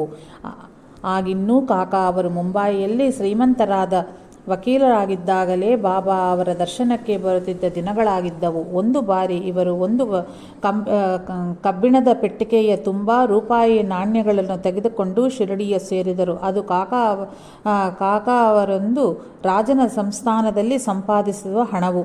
ಆ ಹಣವನ್ನು ಅವರು ಬಾಬಾರವರ ಮುಂದಿಟ್ಟು, ಬಾಬಾ, ಇದೆಲ್ಲವೂ ನಿಮ್ಮದೇ, ಇದರಲ್ಲಿ ನಂದೇನೂ ಇಲ್ಲವು ಎಂದರು. ಬಾಬಾ ಅವರು ತಕ್ಷಣವೇ ಹಾಗೇನೂ ಎಂದು ತಮ್ಮ 2 ಕೈಗಳಿಂದಲೂ ಅದರಲ್ಲಿಯ ಕಾಸುಗಳನ್ನು ತೆಗೆದು ಹಣಕ್ಕಾಗಿ ತಮ್ಮ ಸುತ್ತಲೂ ನೊಣಗಳಂತೆ ಮುತ್ತಿದವರಲ್ಲಿ ಎಲ್ಲರಿಗೂ ಹಂಚಿಬಿಟ್ಟರು. ನೋಡುತ್ತಲೇ ಆ ಕಬ್ಬಿಣದ ಪೆಟ್ಟಿಗೆ ಎಲ್ಲನೂ ಖಾಲಿಯಾಯಿತು. ದೀಕ್ಷಿತರ ಸ್ನೇಹಿತರು, ವೃತ್ತಿರೀತ್ಯ ಸಬ್ ಜಡ್ಜರೂ ಆದ ಗಾರ್ಡರ್ ಅವರು ಕಾಕಾ ಅವರ ಮುಖಭಾವನೆಯನ್ನು ಅತಿ ಸೂಕ್ಷ್ಮವಾಗಿ ಗಮನಿಸುತ್ತಿದ್ದರು. ಕಾಕಾ ಅವರು ಮುಖದಲ್ಲಿ ಕಿಂಚಿತ್ತೂ ಬದಲಾವಣೆ ಆಗಲಿಲ್ಲ. ಇನ್ನೊಮ್ಮೆ ದೀಕ್ಷಿತರು ಒಂದು ಆಕಳನ್ನು ಕೊಂಡರು. ಬಾಬಾ ಅವರು ಅದರತ್ತ ನೋಡಿ, ಇದು ಒಮ್ಮೆ ಜಾಲ್ನಾದಲ್ಲಿ ಒಬ್ಬರಿಗೆ ಸೇರಿರದು, ಅದಕ್ಕೂ ಮುಂಚೆ ಔರಂಗಾಬಾದ್ನಲ್ಲಿ ಒಬ್ಬರಿಗೆ ಸೇರಿತ್ತು, ಅದಕ್ಕೂ ಮುಂಚೆ ಇದು ವಹಲ್ಸಾಪತಿಗೆ ಸೇರಿತ್ತು. ನಿಜವಾಗಿಯೂ ಇದು ಯಾರ ಸೊತ್ತು? ಅಲ್ಲಾಹನಿಗೆ ತಿಳಿದಿರುವುದು ಎಂದರು. ಲೌಕಿಕವಾದ ಸಂಪತ್ತು ಅಸ್ಥಿರವೆಂದು ಅಶಾಶ್ವತವೆಂದು ನಿಜವಾಗಿಯೂ ಲೌಕಿಕವಾದ ಸಂಪತ್ತು ಅಸ್ಥಿರವೆಂದು ಅಶಾಶ್ವತವೆಂದು ನಿಜವಾಗಿಯೂ ಸೃಷ್ಟಿಕರ್ತನಾದ ಭಗವಂತನಿಗೆ ಸೇರಿದುವುಗಳೆಂದೇ ಅವರ ಭಾವವಾಗಿದ್ದಿತ್ತು. ಅವುಗಳ ಮೇಲೆ ಮಮಕಾರ ಬೆಳೆಸಿಕೊಳ್ಳುವುದು ದುಃಖವನ್ನು ತಂದುಕೊಂಡಂತೆಯೇ ಹೊರತು ಬೇರೇನೂ ಅಲ್ಲವು. ಕ್ರಿಸ್ತ ಶಕ 1917ರಲ್ಲಿ ಒಂದು ದಿನ ಬಾಬಾರವರು ಅಕಸ್ಮಾತ್ತಾಗಿ ಮುಂಬಯಿಯಲ್ಲಿ ಏನು ವಾದವಿವಾದಗಳು ನಡೆಯುತ್ತಲಿರುವವು ಎಂದರು. ಅರ್ಥಾಂತವಾಗಿ ಬಾಬಾ ಅವರು ಹಾಗ್ಯಾಕೆ ಹೇಳಿದರೂ ದೀಕ್ಷಿತರಿಗಾಗಲಿ ಅಲ್ಲಿದ್ದ ಬೇರೆಯವರಿಗಾಗಲಿ ಅರ್ಥವಾಗಲಿಲ್ಲವು. ಅದರ ಮಾರನೆಯ ದಿನವೇ ಕಾಕಾ ಮಹಾಜನಿಯವರು ಮುಂಬಯಿಯಿಂದ ಬಂದರು. ಅವರ ಯಜಮಾನರಾದ ಸೇಠ್ ಥಾಕರ್ಸೆಯವರು ಬಹಳ ನೀರಸರಾಗಿದ್ದರು. ಆ ವಿಷಯದ ಬಗ್ಗೆ ಏನು ಮಾಡಬೇಕು ಎಂಬುದ ಬಾಬಾ ಅವರನ್ನು ಕೇಳಿ ಬರಲು ಥಾಕರ್ಸೆಯವರು ಮಹಾಜನಿಯವರನ್ನು ಶಿರಡಿ ಹೋಗಿ ಬಾರಂದರು. ಆಗ ಮಹಾಜನಿಯವರು ಆ ಸಮಯದ ಸಾಯಿನಾಥರ ಪ್ರತ್ಯಕ್ಷ ಸನ್ನಿಧಿಯಲ್ಲಿಯೇ ಇರುವ ದೀಕ್ಷಿತರಿಗೆ ಪತ್ರ ಬರೆದರೆ ಸಾಕಂದರು. ಆದರೆ ಯಜಮಾನ ಮಗನು ಅದು ಸಾಲದೆಂದು ಮಹಾಜನಿ ಪ್ರತ್ಯಕ್ಷವಾಗಿ ಶಿರಡಿಗೆ ಹೋಗಿ ಬರುವುದೇ ತನ್ನ ತಂದೆಗೆ ಸಮಾಧಾನ ತರುವುದೆಂದು ಹೇಳಿದನು ಮತ್ತು ಅವರ ಕುಟುಂಬದವರು ಹಾಗೆಯೇ ಅಭಿಪ್ರಾಯಪಟ್ಟರು ಎಂದು ಕಾಕಾ ಮಹಾಜನಿ ಹೇಳುತ್ತದಂತೆಯೇ ಬಾಬಾ ಅವರು, ನಿನ್ನೆ ನಾವು ಈ ವಿಷಯದ ಬಗ್ಗೆ ಅಲ್ಲವೇ ಚರ್ಚಿಸಿದ್ದು ಎಂದರು. ಮುಂಬಯಿಯಲ್ಲಿ ಅವರು ಏನು ಮಾತನಾಡಿಕೊಳ್ಳುತ್ತಿದ್ದರೋ ಬಾಬಾ ಅವರಿಗೆ ಎಲ್ಲವೂ ತಿಳಿದಿರುವುದು. ಕಾಕಾ ಅವರು ಶಿರ್ಡಿಯಲ್ಲಿ ಇರುವಾಗ ಒಮ್ಮೆ ಅವರಿಗೆ ಜ್ವರ ಬಂದಿತ್ತು. ಆಗ ಬಾಬಾ ಅವರು ವಿಲೇಪಾರ್ಲೆಯಲ್ಲಿಯ ನಿನ್ನ ಬಂಗಲೆಗೆ ಹೋಗು, ಆ ಜ್ವರವು ಕೆಲವು ದಿನಗಳಷ್ಟೇ ಇರುವುದು, ಅದರ ನಂತರ ಅದೇ ಕಡಿಮೆಯಾಗುವುದು, ಭಯವಿಲ್ಲವು. ನೀನು ಮಂಚದ ಮೇಲೆ ಮಲಗದೆ ಯಥಾಪ್ರಕಾರ ಸಜ್ಜಿಗೆ ತಿನ್ನುತ್ತಾ ಇರು ಎಂದರು. ಕಾಕಾ ಅವರು ವಿಲೇಪಾರ್ಲೆಯ ಬಂಗಲೆಗೆ ತಲುಪಿದ ತನಂತರ ಜ್ವರ ಹೆಚ್ಚುತ್ತಲೇ ಹೋದದ್ದರಿಂದ ಡೆಮಾಂಡ್ ಎಂಬ ವೈದ್ಯರನ್ನು ಕರೆಯಿಸಿ ತೋರಿಸಲು ಅವರು ರೋಗಿಯನ್ನು ಮಂಚದ ಮೇಲಿಂದ ಕದಲಬಾರದು ಎಂದು ಹೇಳಿ ಔಷಧ ಬರೆದುಕೊಟ್ಟರು. ಆದರೆ ಕಾಕಾ ಅವರು ಮಾತ್ರ ಔಷಧಿಗಳ ಬಳಸದೆ ಉಯ್ಯಾಲೆಯ ಹಲಿಗೆಯ ಮೇಲೆ ಕುಳಿತು ಚೆನ್ನಾಗಿ ತುಪ್ಪ ಹಾಕಿದ ಸಜ್ಜಿಗೆ ಶಿರಾಯನ್ನು ದಿನವೂ ತಿನ್ನುತ್ತಲಿದ್ದರು. ಅದನ್ನು ಕಂಡ ಆ ವೈದ್ಯರು ನಿರ್ಭರರಾಗಿ ಇನ್ನೊಬ್ಬ ವೈದ್ಯರೊಂದಿಗೆ ಸೇರಿ ಕಾಕಾರನ್ನು ಪರೀಕ್ಷಿಸಿ, ಕಾಕಾರವರು ಹಾಗೆಯೇ ಮಾಡುತ್ತಲಿದ್ದಲ್ಲಿ ಅತ್ಯಂತ ಪ್ರಮಾದ ಉಂಟಾಗುವುದೆಂದು ಎಚ್ಚರಿಸಿದರು. ಆಗ ಕಾಕಾ ಅವರು ಅವರಿಗೆ, ನೀವು ಕೇವಲ ಸ್ನೇಹಿತರಾಗಿ ಬಂದು ಯಥಾಲಾಪವಾಗಿ 4 ಮಾತುಗಳನ್ನ ಆಡಿ ಮನರಂಜಿಸುವರೆಂದು ನಿಮ್ಮನ್ನು ಕರೆಯಿಸಿರುವನು. ಬಾಬಾ ಹೇಳಿದ್ದರಿಂದ ಆ ಜ್ವರವು ಹೇಗೂ ಕೆಲವು ದಿನಗಳಲ್ಲಿಯೇ ಕಡಿಮೆ ಆಗುವುದು. ಆಗ ನೋಡಿ ನಿಮಗೆ ಆಶ್ಚರ್ಯದಿಂದ ಮಾತುಗಳು ಹೊರಡವು ಎಂದರು. ಈ ಕಾಕಾ ಅವರು ಒಬ್ಬ ಫಕೀರನ ಬಲೆಯಲ್ಲಿ ಸಿಕ್ಕಿ ಬುದ್ಧಿಹೀನರಾಗಿ ವ್ಯವಹರಿಸುತ್ತಿರುವರೆಂದುಕೊಂಡರು ಆ ವೈದ್ಯರು. ಆದರೆ ಶೀಘ್ರದಲ್ಲಿಯೇ ಜ್ವರವು ಕಡಿಮೆಯಾಗಿ 9 ದಿನಗಳಿಗೆಲ್ಲ ಕಾಕಾ ಅವರು ಸ್ವಸ್ಥರಾದರದು ಕಂಡು ಆ ಇಬ್ಬರು ವೈದ್ಯರು ಆಶ್ಚರ್ಯಚಕಿತರಾದರು. ಇನ್ನೊಮ್ಮೆ ಬಾಬಾರವರಿಗೆ ಹೂಮಾಲೆಯ ಹಾಕಿ 25 ರೂಪಾಯಿಗಳ ದಕ್ಷಿಣೆಯಾಗಿ ಸಮರ್ಪಿಸಬೇಕೆಂದುಕೊಂಡರು ಕಾಕಾ. ಅದರಂತೆ ಕಾಕಾ ಅವರು ಮೊದಲು ಹೂಮಾಲೆಯನ್ನು ಮಾತ್ರ ಬಾಬಾ ಅವರ ಕೊರಳಿಗೆ ಅಲಂಕರಿಸಿದರು. ಆಗ ಬಾಬಾ ಅವರು, ಈ ಹೂಮಾಲೆಯ 25 ರೂಪಾಯಿಗಳು ಕೋರುತ್ತಲಿದೆ ಎಂದರು. ಆನಂದ ಪರವಶರಾದ ಕಾಕಾ ಅವರು ಆ ದಕ್ಷಿಣೆಯನ್ನು ಸಮರ್ಪಿಸಿದರು. ಇನ್ನೊಂದು ದಿನ ಅವರು ದ್ವಾರಕಾಮಾಯಿಗೆ ಬರುತ್ತಿದ್ದಂತೆಯೇ ಬಾಬಾ ಅವರು, ನೀನು ಈ ದಿನ ನನಗೆ ಎಲ್ಲ ಸೇವೆಯನ್ನೂ ಮಾಡಿದೆ, ಆದರೆ ತಾಂಬೂಲವನ್ನು ತಾಂಬೂಲವನ್ನು ಏಕ ಕೊಡಲಿಲ್ಲ, ಎಲೆ ಅಡಿಕೆಯ ತಾಂಬೂಲವ ಕೊಡು ಎಂದು ಕೈ ಚಾಚಿದರು. ನಿಜವೇ, ಕಾಕಾ ಅವರು ಆ ದಿನ ತಮ್ಮ ಕೋಣೆಯಲ್ಲಿ ಮಾಡಿದ ಬಾಬಾರವರ ಪೂಜೆಯಳು ತಾಂಬೂಲವ ಅರ್ಪಿಸಿರಲಿಲ್ಲ. ಅದನ್ನು ನೆನೆಸಿಕೊಂಡರೆ ಕಾಕಾ ಅವರು ತಕ್ಷಣವೇ ತಾಂಬೂಲವ ಸಮರ್ಪಿಸಿದರು. ಶ್ರೀ ಸಾಯಿನಾಥರು ತಮ್ಮನ್ನು ಅನುಕ್ಷಣವೂ ಗಮನಿಸುತ್ತಿರುವರೆಂದು ಅವರಿಗೆ ಪ್ರತಿ ಹಂತದಲ್ಲಿಯೂ ದೃಢಗೊಳ್ಳತಲೇ ಹೋಯಿತು. ಅಷ್ಟೇ ಅಲ್ಲ, ಒಂದು ದಿನ ಕಾಕಾರಿಗೆ ನಾಗಪುರದಲ್ಲಿಯ ತಮ್ಮ ಸೋದರನು ಜ್ವರಪೀಡಿತನಾಗಿರುವುದೆಂದು ಪತ್ರ ಬಂದಿತ್ತು. ತಕ್ಷಣವೇ ಕಾಕಾ ಅವರು ಆ ಪತ್ರವನ್ನು ಬಾಬಾ ಅವರಿಗೆ ತೋರಿಸಿ, ನನ್ನ ತಮ್ಮನ್ನು ಪತ್ರ ಬರೆದರೂ ಅವನಿಗೆ ಯಾವ ಸಹಾಯವನ್ನೂ ನಾನು ಮಾಡಲಾಗುತ್ತಿಲ್ಲ ಎಂದು ಬೇಸರಿಸಿಕೊಂಡನು. ಅವನಿಗೆ ನಾನು ವಸುಗುವೆನು ಎಂದರು ಬಾಬಾ. ಆದರೆ ಕಾಕಾರಿಗೆ ಏನೂ ಅರ್ಥವಾಗಲಿಲ್ಲ. ಕೆಲ ದಿನಗಳ ಅನಂತರ ಮತ್ತೊಂದು ಪತ್ರ ಬಂದಿತ್ತು. ಸಾಯಿನಾಥರು ಹಾಗೆ ಹೇಳಿದ ಸಮಯದಲ್ಲಿಯೇ ಸರಿಯಾಗಿ ನಾಗಪುರದಲ್ಲಿಯ ಕಾಕಾರ ತಮ್ಮನ ಬಳಿ ಒಬ್ಬ ಸಾಧು ಬಂದು ಸೇವೆಗೈದು ಜ್ವರ ಕಡಿಮೆ ಮಾಡಿಸಿ ಹೊರಟು ಹೋದರೆಂದು ತಿಳಿತು. ಬಾಬಾರವರು ತಮ್ಮ ಭಕ್ತರನ್ನು ಮಾತ್ರವಲ್ಲದೆ ಅವರ ಆಪ್ತರನ್ನೂ ಕಾಪಾಡುವರು. ಇವರಿಗೆ ಶ್ರೀ ಸಾಯಿನಾಥರು ಪ್ರಸಾದಿಸಿದ ಇತರ ಅನುಭವಗಳ ಸಾಯಿಬಾಬಾ ಜೀವನ ಚರಿತ್ರೆ ಶ್ರೀ ಸಾಯಿ ಲೀಲಾಮೃತದಲ್ಲಿ ಕಾಣಬಹುದು. ಇಂತಹ ಘಟನೆಗಳಲ್ಲೆಲ್ಲ ಕಾಕಾ ದೀಕ್ಷಿತರು ತಮ್ಮ ದಿನಚರಿ ಡೈರಿಯಲ್ಲಿ ಬರೆದುಕೊಂಡು ಇರುವರು. 11 ಫೆಬ್ರವರಿ 1914 ತಮ್ಮ ದಿನಚರಿಯಲ್ಲಿ ಹೀಗೆ ಬರೆದುಕೊಂಡಿರುವರು. ಚೋಟುಬಯ್ಯ, ಪರುಲೇಕರ್, ಪರ್ದಾರ್ ಮ್ಯಾಜಿಸ್ಟ್ರೇಟ್ ಆಮ್ಲಪಿತ್ತದಿಂದ ಬಾಧಪಡುತ್ತಲಿದ್ದರು. ಏನನ್ನೂ ತಿಂದರೂ ವಾಂತಿಯಾಗುತ್ತಿತ್ತು. ಅನೇಕ ವೈದ್ಯರುಗಳು ಔಷಧಿಗಳಲ್ಲಿ ಕೊಟ್ಟರೂ ಕಡಿಮೆ ಆಗಲಿಲ್ಲ. ಕಡೆಗೊಬ್ಬ ವೈದ್ಯನು, ಇನ್ನು ಮೇಲೆ ಇವರಿಗೆ ಯಾವ ಔಷಧಿಯನ್ನೂ ಕೊಡಬೇಡರಿ, ಇವರ ವ್ಯಾಧಿಯು ಸತ್ಪುರುಷರ ಅನುಗ್ರಹದಿಂದಲೇ ಕಡಿಮೆ ಆಗಬೇಕು ಎಂದನು. ಔಷಧೋಪಚಾರಗಳ ನಿಲ್ಲಿಸಿದ 5-6 ವರ್ಷಗಳ ಅನಂತರ ಕೆಲವು ಮಿತ್ರಗಳೊಂದಿಗೆ ಗುರುಪೂರ್ಣಿಮೆ ಎಂದು ಬಾಬಾ ಅವರು ದರ್ಶನಕ್ಕೆಂದು ಶಿರಡಿಗೆ ಬಂದರು. ಅಂದಿನ ಕಾರ್ಯಕ್ರಮಗಳ ಅನಂತರ ಮರುದಿನ ಸಂಜೆ 4 ಗಂಟೆಯ ಆಸುವಾಸಿನಲ್ಲಿ ಅವನು ಮತ್ತು ಅವನ ಅನುಚರರೆಲ್ಲರೂ ಮಸೀದಿಗೆ ಬಂದು ಬಾಬಾರವರ ಪಾದಗಳ ಬಳಿ ಕುಳಿತುಕೊಂಡಿದ್ದರು. ಇಷ್ಟರಲ್ಲಿಯೇ ಮಾನ್ಸಿಬಾಯಿ ಮಾವ್ಸಿಬಾಯಿ ಎಂದು ಎಲ್ಲರಿಂದಲೂ ಕರೆಯಲ್ಪಟ್ಟದಿದ್ದ ಗೃಹಸ್ಥೆ ಒಬ್ಬಳು ಅಲ್ಲಿಗೆ ಬಂದಳು. ಬಾಬಾ ಅವರು ಆಕೆಯೊಂದಿಗೆ, ಮಾವೋಸಿ, ತಡವಾಗಿ ಬಂದೆ ಏಕೆ ಎಂದು ಕೇಳಿದರು. ತನಗೆ ಪಿತ್ತವಿಕಾರವಾಗಿದ್ದರಿಂದ ತಡವಾಗಿ ಬಂದೆನೆಂದು ಹೇಳಿದಳು. ಬಾಬಾ ಅವರು ನಕ್ಕು, ನೀನು ಅತಿಯಾಗಿ ತಿನ್ನುವೆ, ಆದ್ದರಿಂದಲೇ ಪೈತ್ಯವಾಗಿರುವುದು ಎಂದರು. ಆಗ ಆ ಬಾಧೆಯ ತಗ್ಗಿಸೆಂದು ಆಕೆ ಕೋರಿದಳು. ಬಾಬಾ ಅವರು ಸ್ವಲ್ಪ ಹೊತ್ತು ಮೌನ ತಾಳಿ ಚೋಟುಬಯ್ಯನತ್ತ ಬೊಟ್ಟು ಮಾಡಿ ತೋರಿಸಿ, ಈ ಸೋದರನು ಬಹಳ ಕಾಲದಿಂದ ಆ ಪೈತ್ಯದಿಂದಲೇ ಬಾಧಪಡುತ್ತಲಿರುವನು ಎಂದರು. ಆಗ ಚೋಟುಬಯ್ಯನ ಸೋದರನು, ಇವನಿಗೆ ಪೈತ್ಯವಿರುವುದು, ಇವನಿಗಿತ್ತ ಚಿಕಿತ್ಸೆಗಳೆಲ್ಲವೂ ವಿಫಲವಾದವು ಎಂದನು. ಆಗ ಬಾಬಾ, ಇನ್ನು ಮುಂದೆ ಔಷಧಿಗಳೆಲ್ಲವನ್ನೂ ನಿಲ್ಲಿಸಬೇಕು, ಇನ್ನು ಮುಂದೆ ಈ ಬಾಧೆಯು ಎಂದಿಗೂ ಬರದು ಎಂದರು. 10-12 ವರ್ಷಗಳಿಂದ ಎಷ್ಟು ಔಷಧಿಗಳ ಬಳಸಿದರೂ ಕಡಿಮೆಯಾಗದಿದ್ದ ಆ ವ್ಯಾಧಿಯು ಬಾಬಾ ಅವರ ಹಾಗೆ ಹೇಳುತ್ತದಂತೆಯೇ ಸಂಪೂರ್ಣವಾಗಿ ತೊಲಗಿ ಹೋಯಿತು.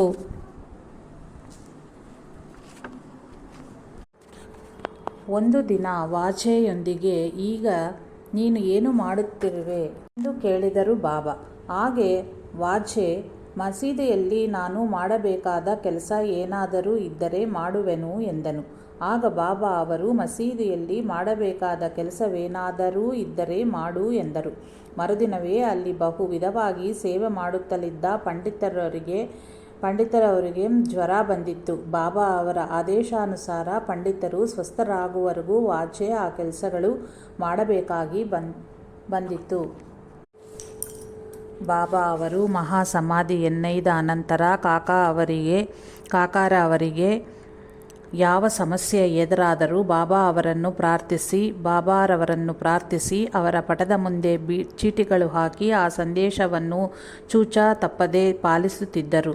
ಒಮ್ಮೆ ಕಾಕಾರವರ ಸೋದರ ಸದಾಶಿವನಿಗೆ ಎಲ್ಲಿಯೂ ಉದ್ಯೋಗ ದೊರೆಯದಿದ್ದಾಗ ಬಾಬಾರ ಪಟದ ಮುಂದೆ ಕಾಕಾರವರು ಚೀಟಿಗಳು ಹಾಕಿ ಆ ಸಂದೇಶದ ಪ್ರಕಾರ ತಮ್ಮ ಸೋದರವನ್ನು ಮುಂಬಯಿಗೆ ಕರೆಯಿಸಿಕೊಂಡರು. ಆದರೆ ಅಲ್ಲಿ ಮಾಡಿದ ಯಾವತ್ತೂ ಪ್ರಯತ್ನಗಳು ವಿಫಲವಾದವು. ಅಲ್ಲಿ ಮಾಡಿದ ಬಾಬಾರವರ ಸಂದೇಶವು ವ್ಯರ್ಥವಾಗಲು ಹೇಗೆ ತಾನೇ ಸಾಧ್ಯವೆಂದುಕೊಂಡರು ಕಾಕ. ಇನ್ನೂ ತಮ್ಮ ಸೋದರನು ಮನೆಗೆ ಹಿಂದಿರುಗಬೇಕೆಂದುಕೊಳ್ಳುತ್ತಿದ್ದಂತೆಯೇ ಕಚ್ ರಾಜಸ್ಥಾನದಿಂದ ಪ್ರಮುಖ ವ್ಯಕ್ತಿಗಳು ಬಂದು ತಮ್ಮ ಸಂಸ್ಥಾನದಲ್ಲಿ ಕೆಲಸ ಮಾಡಲು ನಂಬಿಕೆಗೆ ಅರ್ಹತವಾದ ಆಫೀಸರ್ ಬೇಕೆಂದು ಕಾಕಾರಿಗೆ ಹೇಳಿದರು. ಆಗ ಕಾಕ ಅವರು ತಮ್ಮ ಸೋದರನ ಬಗ್ಗೆ ಹೇಳುತ್ತಿದ್ದಂತೆಯೇ ಅವರು ಸಂತೋಷಗೊಂಡು ಆ ಸಂಸ್ಥಾನಕ್ಕೆ ದಿವಾನರಾಗಿ ಕಾಕಾರ ತಮ್ಮನನ್ನು ನಿಯಮಿಸಿದರು. ಬಾಬಾ ಅವರ ಮಾತುಗಳು ಎಂದಿಗೂ ವ್ಯರ್ಥವಾಗಲಾರವು. ಆದರೆ ಅವರು ಹೇಳಿದ ಮಾತಿನಲ್ಲಿ ನಮಗೆ ಸಂಪೂರ್ಣ ವಿಶ್ವಾಸ ಇರಬೇಕು. ನಾವು ನಮ್ಮ ರಾಗದ್ವೇಷಗಳನ್ನು ಮಾತ್ರವೇ ಸೇವಿಸುತ್ತಾ ಬಾಬಾರವರ ಮುಂದೆ ಚೀಟಿಗಳ ಹಾಕುವುದು ಮಾತ್ರ ಸರಿಯಲ್ಲವು. ಕಾಕಾರವರು ನಿತ್ಯವೂ ಪೂಜೆ, ಪಾರಾಯಣ ಮತ್ತು ಸಾಯಿ ಭಜನೆಗಳ ಅತ್ಯಂತ ಪ್ರೀತಿಯಿಂದ ಮಾಡಿಕೊಳ್ಳುತ್ತಿದ್ದರು. ಪ್ರತಿದಿನ ಸಾಯಂಕಾಲದಲ್ಲಿಯೂ ಇವರು ಹಾಗೂ ಹೀಗೂ ತಿರುಗಾಡುತ್ತಾ ತಮ್ಮಲ್ಲಿ ತಾವೇ ಬಾಬಾರ ಬಗ್ಗೆ 8 ಅಥವಾ 9 ಹಾಡುಗಳು ಹಾಡಿಕೊಳ್ಳುತ್ತಿದ್ದರು. ಕಾಕಾರವರಿಗೆ ಬಹು ಸೊಗಸಾಗಿ ಬಾಬಾ ಅವರ ಮೇಲೆ ಹಾಡುಗಳ ಬರೆಯುವ ಸಾಮರ್ಥ್ಯವಿದ್ದಿತ್ತು. ಹಾಗೆಯೇ ಹಾಡುಗಳ ಬರೆಯಬಹುದಲ್ಲವೇ ಎಂದು ಕಾಕಾ ಮಹಾಜನಿಯವರು ಸೂಚಿಸಿದ್ದೂ ಉಂಟು. ಅನೇಕ ಮಂದಿ ಮಹಾನುಭಾವರು ಬರೆದಿರುವ ಹಾಡುಗಳಿರುವಾಗ ಪಾಮರನಾದ ನಾನು ಹಾಡುಗಳು ಬರೆಯಲು ಮುಂದಾದರೆ ಅದು ಅರ್ಥವಿಲ್ಲದ ಕೆಲಸವಾದಿತ್ತು. ಇದರಿಂದ ನಾನೊಬ್ಬ ಗೀತಾಕಾರನೆಂಬ ಅಹಂಕಾರ ಬಲವಾಗುವುದೇ ಹೊರತು ಬೇರಾವ ಪ್ರಯೋಜನವೂ ಇರದು ಎಂದರು. ಕಾಕ, ನಮ್ಮಲ್ಲೆಷ್ಟು ಸಾಮರ್ಥ್ಯವಿದ್ದರೂ ಅಂತಹ ವಿವೇಕವಿರುವುದು ಬಹು ವಿರಳ. ನಮ್ಮ ಸಾಮರ್ಥ್ಯವು ಲೋಕಕ್ಕೆ ತಿಳಿಯುವವರೆಗೂ, ನಮ್ಮಲ್ಲಿಯ ಅಹಂಕಾರವು ಹೊಸ ಹೂವುಗಳ ಅರಳಿಸಿರುವವರೆಗೂ ನಮಗೆ ನಿದ್ರೆ ಹತ್ತದು. ಆದರೆ ಅದು ನಶಿಸುವವರೆಗೂ ಕಾಕಾರಿಗೆ ನಿದ್ರೆ ಹತ್ತಲಿಲ್ಲವು. ನಿಜವಾದ ಗುರುಭಕ್ತನಿಗೂ ಬೇರೆಯವರಿಗೂ ವ್ಯತ್ಯಾಸವಿದುವೇ ಹೌದು.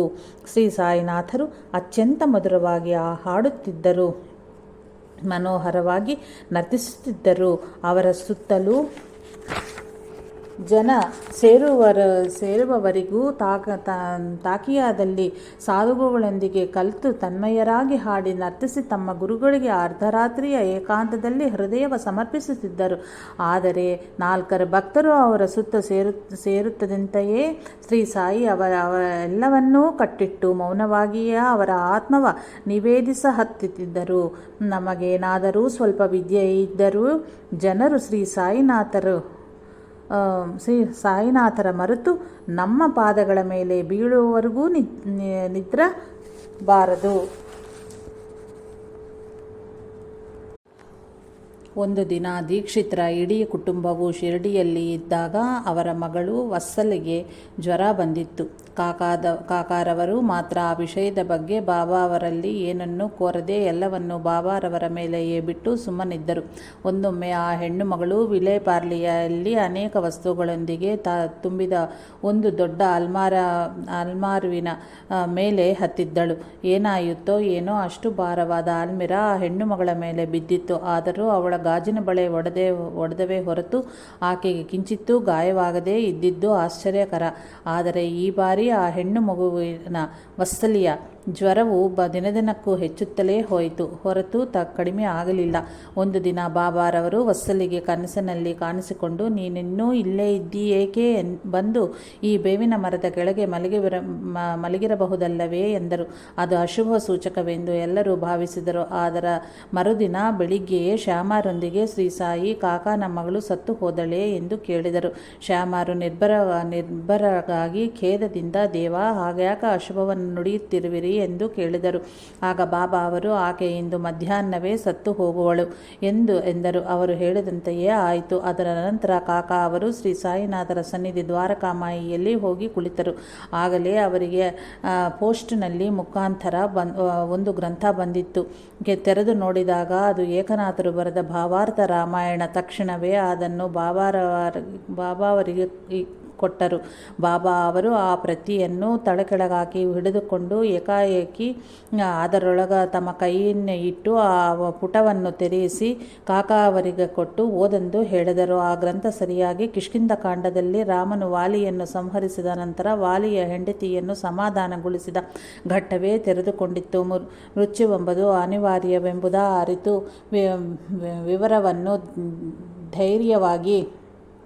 ವಿರಹವನ್ನು ಧೈರ್ಯವಾಗಿ ಸಹಿಸಿಕೊಳ್ಳುವುದೇ ವಿವೇಕವೆಂದು ರಾಮನು ಆ ಘಟ್ಟದಲ್ಲಿ ಬೋಧಿಸುವನು. ದೀಕ್ಷಿತರಿಗೆ ತಕ್ಕ ಸಮಾಧಾನವು ಲಭಿಸಿತು. ಶ್ರೀ ಸಾಯಿನಾಥರು ಕೆಲವು ಭಕ್ತರ ಅನೇಕ ಮರಣಿಸಗೂಡುವವರು ಎಂಬುದ ತಿಳಿದುಕೊಳ್ಳುವ ಅವಕಾಶವು ಕಾಕಾ ಅವರಿಗೆ ದೊರೆಯಿತು. ಶಿರಡಿಯಲ್ಲಿ ಒಬ್ಬ ವೃದ್ಧಗಿದ್ದ ಒಬ್ಬನ ಮಗನನ್ನು ಹಾವು ಕಡಿಯಿತು. ಆ ವೃದ್ಧೆಯು ಸಾಯಿನಾಥರ ಬಳಿ ಓಡೋಡಿ ಬಂದು ತನಗೆ ಊದಿಯನ್ನಿತ್ತು ತನ್ನ ಮಗನನ್ನು ರಕ್ಷಿಸರೆಂದು ಬೇಡಿದಳು.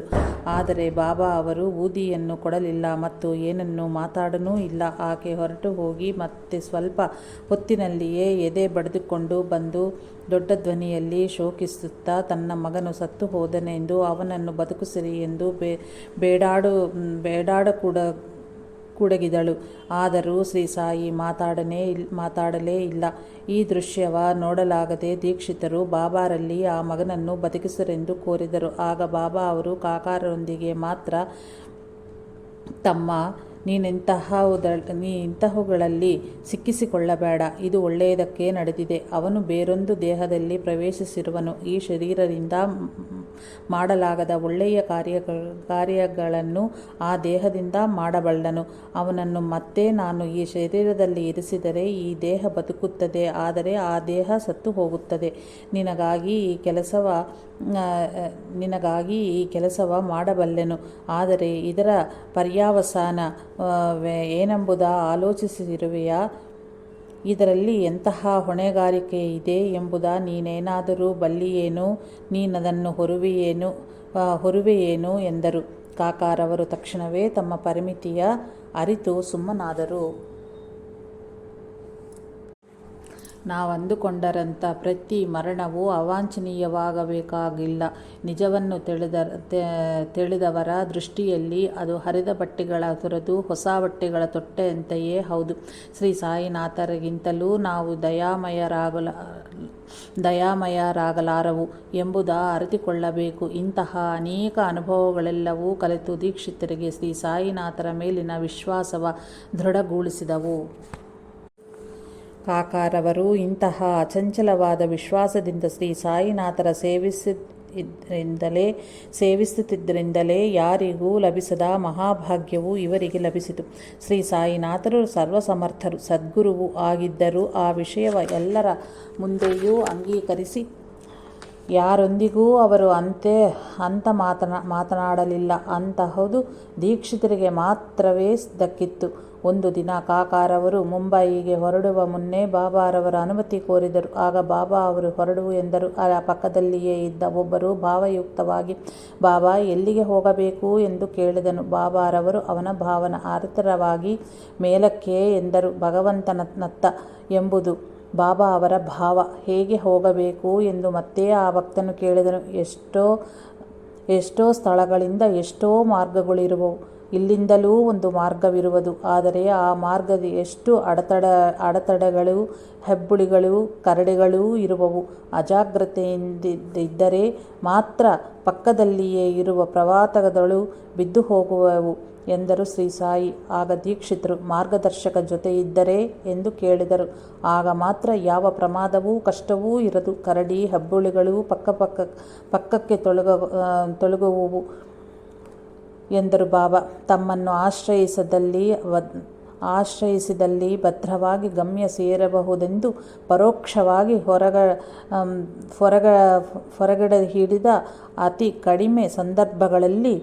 ಹೊರಗಿಟ್ಟಿದ ಅತಿ ಕಡಿಮೆ ಸಂದರ್ಭಗಳಲ್ಲಿ ಇದೂ ಒಂದು. ಇದನ್ನು ಪಡೆಯುವ ಭಾಗ್ಯವೂ ದೀಕ್ಷಿತರಿಗೆ ಲಭಿಸಿತು. ಕಾಕಾ ದೀಕ್ಷಿತರು ತಮ್ಮ ದಿನಚರಿ ಡೈರಿಯಲ್ಲಿ ಬರೆದುಕೊಂಡು ಲೀಲೆಗಳಿಂದ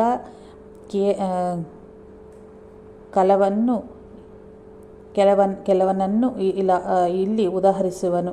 ಮಿಕ್ಕೆವೆಲ್ಲವನ್ನೂ ಶ್ರೀ ಸಾಯಿಬಾಬಾ ಜೀವನ ಚರಿತ್ರೆ, ಶ್ರೀ ಸಾಯಿ ಲೀಲಾಮೃತದಲ್ಲಿ ಕಾಣಬಹುದು. ಕೆಲವು ತಿಂಗಳ ಕಾಲ ಶಿರ್ಡಿಯಲ್ಲಿ ವಾಸಿಸಬೇಕೆಂದು ಬಂದ ಭಕ್ತನು ಶ್ರೀ ಸಾಯಿ ಮಹಾರಾಜರ ಛಾಯಾಚಿತ್ರ ಫೋಟೋವನ್ನು ರಹಸ್ಯವಾಗಿ ತೆಗೆಯಲು ನಿರ್ಧರಿಸಿದನು. ಕಡೆಗೊಂದು ದಿನ ಬಾಬಾ ಅವರು ಲೆಂಡಿ ಉಪವನಕ್ಕೆ ಹೋಗುತ್ತಿರಲು ಸಾಟೇವಾಡದ ಬಳಿ ಅವರು ನಿಂತಿದ್ದಾಗ ಫೋಟೋ ತೆಗೆದನು. ಅದರ ನೆಗೆಟಿವ್ನಲ್ಲಿ ಬಾಬಾರವರ ಪಕ್ಕದಲ್ಲಿ ನಿಂತಿದ್ದ ಮಿಕ್ಕವರೆಲ್ಲರೂ ಸ್ಪಷ್ಟವಾಗಿ ಕಾಣುತ್ತಿದ್ದರು. ಆದರೆ ಬಾಬಾ ಅವರ ಪಾದಗಳು ಮಾತ್ರವೇ ಅದರಲ್ಲಿ ಕಾಣುತ್ತಿತ್ತು. ಭಕ್ತರ ಗುರುಪಾದಗಳ ಧ್ಯಾನಿಸಬೇಕು ಎಂಬ ಶ್ರುತಿ ವಾಕ್ಯವನ್ನು ಈ ಲೀಲೆ ವಿವರಿಸುತ್ತದೆ. ಇಡೀ ದೇಹಕ್ಕೆ ಪಾದಗಳೇ ಆಧಾರವಾದ್ದರಿಂದ ಅವುಗಳನ್ನೇ ಧ್ಯಾನಿಸಬೇಕು. ಬಲಿಯ ಹರಡುವ ಮೀನುಗಾರನ ಪಾದಗಳ ಬಳಿಯಿರುವ ಮೀನುಗಳೆಂದಿಗೂ ಬಳಿಯಲ್ಲಿ ಸಿಕ್ಕಿಕೊಳ್ಳದಂತೆಯೇ ಭಗವಂತನ ಪಾದಗಳ ಬಳಿ ಸೇರಿದ ಜೀವಿಗಳು ಮಾಯಾಜಾಲದಲ್ಲಿ ಸಿಕ್ಕಿಕೊಳ್ಳರು.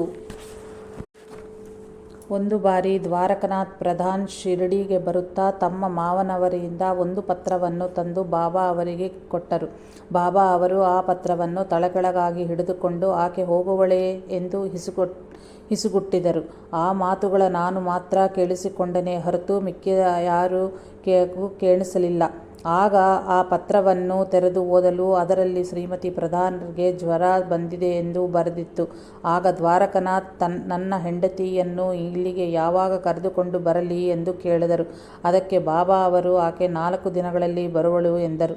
ಸರಿಯಾಗಿ 4 ದಿನಗಳ ಅನಂತರ ಆಕೆ ಸತ್ತು ಹೋದಳು ಎಂದು ತಿಳಿದು ಭಕ್ತರು ಆಶ್ಚರ್ಯಚಕಿತರಾದರು. ಒಂದು ದಿನ ಮಧ್ಯಾಹ್ನ 2 ಗಂಟೆಗೆ ಬಾಬಾ ಪ್ರಧಾನ್ ಬಂದನ ಎಂದು ಕೇಳಿದರು. ಅವನು ಬರಲಿಲ್ಲ. ಅವನಿಗೆ ಬರ ಹೇಳಲೇ ಎಂದರು ದೀಕ್ಷಿತ್. ಬಾಬಾ ಅವರು ಅವನನ್ನು ಬರಹೇಳು ಎಂದರು.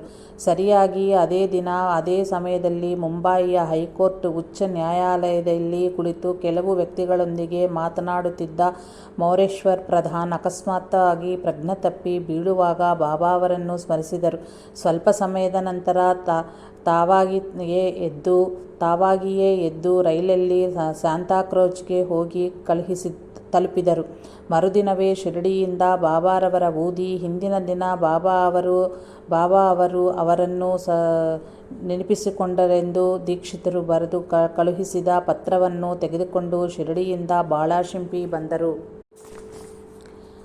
ಹಗಲಿರುಳು ಶ್ರೀ ಸಾಯಿ ತಮ್ಮ ಭಕ್ತರೆಲ್ಲಿದ್ದರೂ ಅನುಕ್ಷಣವೂ ಅವರ ಪರಿಸ್ಥಿತಿಯ ಮನಗಂಡು ಅಪಾರವಾದ ತಮ್ಮ ದಿವ್ಯ ಶಕ್ತಿಯಿಂದ ಅವರನ್ನು ಕಾಪಾಡುವರು. ನನ್ನನ್ನು ಪ್ರೇಮಿಸಿರುವ ಮೇಲೆ ನನ್ನ ದೃಷ್ಟಿ ಯಾವಾಗಲೂ ಇರುವುದು ಎನ್ನುತ್ತಿದ್ದರು. ರಾತ್ರಿಯಲ್ಲಿಯೂ ಅವರು ನಿದ್ರಿಸುತ್ತಿರಲಿಲ್ಲ.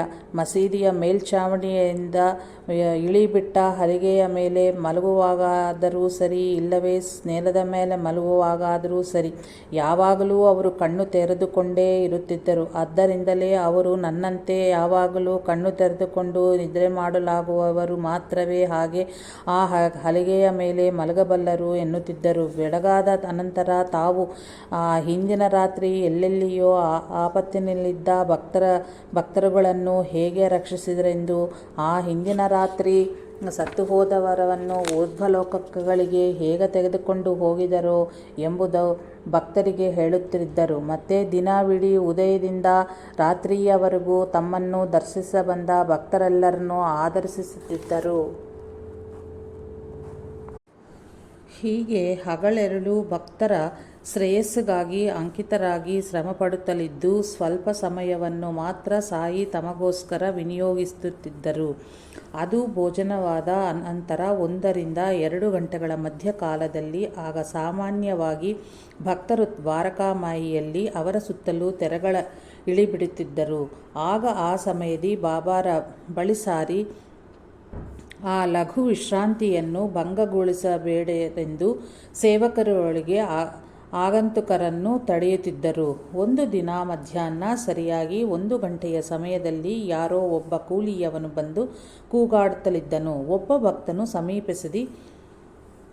ಭಕ್ತನು ಸಮರ್ಪಿಸಿದ ಶ್ಯಾಮಕರ್ಣ ಎಂಬ ಕುದುರೆಯನ್ನು ಅವನು ಕರೆತಂದಿದ್ದನು. ಅವನು ತನ್ನ ಕೂಲಿ ಹಣಕ್ಕಾಗಿ ಮೊದಲು ರಾಧಾಕೃಷ್ಣ ಆಯಿಯ ಬಳಿಗೂ ಅನಂತರ ಶ್ಯಾಮ್ಯಾರ ಬಳಿಗೂ ಹೋದನು.